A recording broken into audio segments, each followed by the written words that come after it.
Censor talk మంది కొంచెం లోగా వచ్చింది సెకండ్ హాఫ్ గురించి. ఫస్ట్ హాఫ్ బాగుంది, సెకండ్ హాఫ్ నేను అది దృష్టిలో పెట్టుకొని కొంచెం అండర్ రేటింగ్ గా థియేటర్కి వెళ్ళాం. అది మాకు యాక్చువల్ వన్స్ ప్రీమియర్ అయిపోయి బయటకు వచ్చిన తర్వాత అంటే మా జర్నలిస్ట్ మిత్రులు చాలా మంది అభిప్రాయానికి భిన్నంగా నాకైతే సినిమా ఇది బ్లాక్ బస్టర్ సినిమా అనే అభిప్రాయం నేను అక్కడ వ్యక్తం చేస్తే అందరూ ఆశ్చర్యంగానే చూశారు. నేను వాడిన ఒకే ఒక మాట ఏంటంటే ఈ సినిమాకి నార్త్లో థియేటర్లో పూనకాలు అనేది ఖాయం అన్నా. ఎందుకో మరి నన్ను అందరూ పిచ్చోని చూసినట్టు చూశారు, మరి నాకు అర్థం కాలేదు అది ఎందుకో. బట్ ఈరోజు అది నిజమైంది.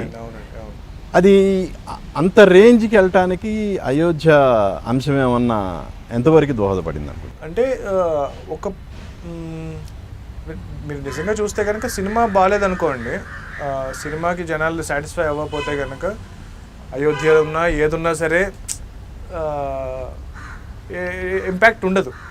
జనరల్గా సినిమాలో ఆంజనేయ స్వామిని చూడడం, వాళ్ళ మెస్మరైజ్ అవ్వడం అనేది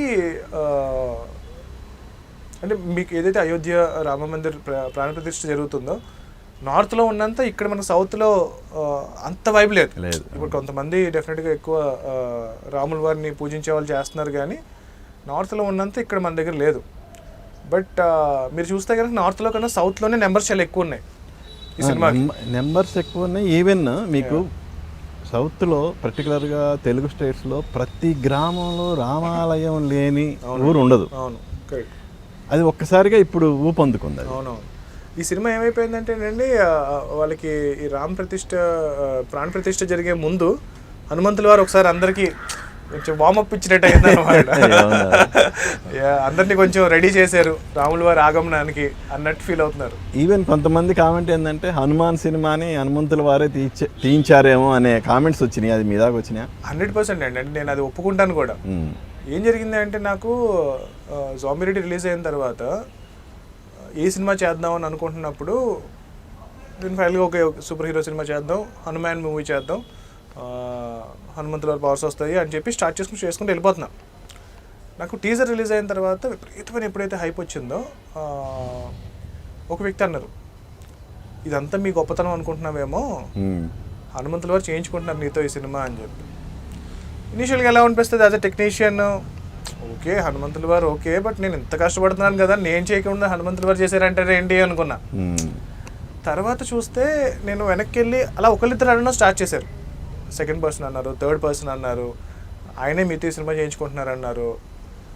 స్లోగా ఆలోచించాను నేను, నిజమై ఉంటుందా అని చెప్పి. ఒకసారి బ్యాక్ వెళ్ళి చూస్తే సినిమా నేను స్టార్ట్ చేయక ముందు నాకు ఒక వ్యక్తి వచ్చి అన్నారు ఇలాగా, మీరు ప్రశాంత్ మీరు హనుమంతుల వారి టెంపుల్కి వెళ్తే బెటర్, ఎవ్రీ ట్యూస్డే వెళ్తే బాగుంటుంది అన్నారు. నేను విని ఊరుకున్నాను. ఇంకొకళ్ళు ఎవరో వచ్చి ప్రశాంత్ మీరు హనుమంతుల వారికి సంబంధించి ఇది ఏమైనా చేస్తే బాగుంటుంది అన్నారు. అది విని ఊరుకున్నాను. దాని తర్వాత కొంతమంది వచ్చి ఇలా నీమ్ కరోలి బాబా ఆశ్రమం మీరు ఏమైనా వెళ్తే బాగుంటుంది, అక్కడ ఇలా హనుమంతుల వారి గురించి అది ఇది అని చెప్పారు. ఇవన్నీ సబ్కాన్షియస్గా నా బ్రెయిన్లో ప్లాంట్ అవుతూ ఉన్నాయి. అది నేను కాన్షియస్గా నేను రియలైజ్ అవ్వలేదు. ఎప్పుడైతే టీజర్ రిలీజ్ అయిన తర్వాత ఒక్కొక్కరు చెప్పడం స్టార్ట్ చేశారు, అప్పుడు నేను బ్యాక్కి వెళ్ళాను. అసలు నాకు ఈ ఐడియా ఎక్కడి నుంచి వచ్చింది, ఎందుకు నేను ఈ సినిమా చేయాలనుకున్నాను, ఎందుకు హనుమంతుల వారి పవర్సే రావాలనుకున్నాను అని అంటే కనుక అప్పుడు అనిపించింది అనమాట, ఓహో ఇదంతా ఎవరో ప్లాన్ చేశారు, ఇది నేను చేసింది కాదు అని చెప్పి.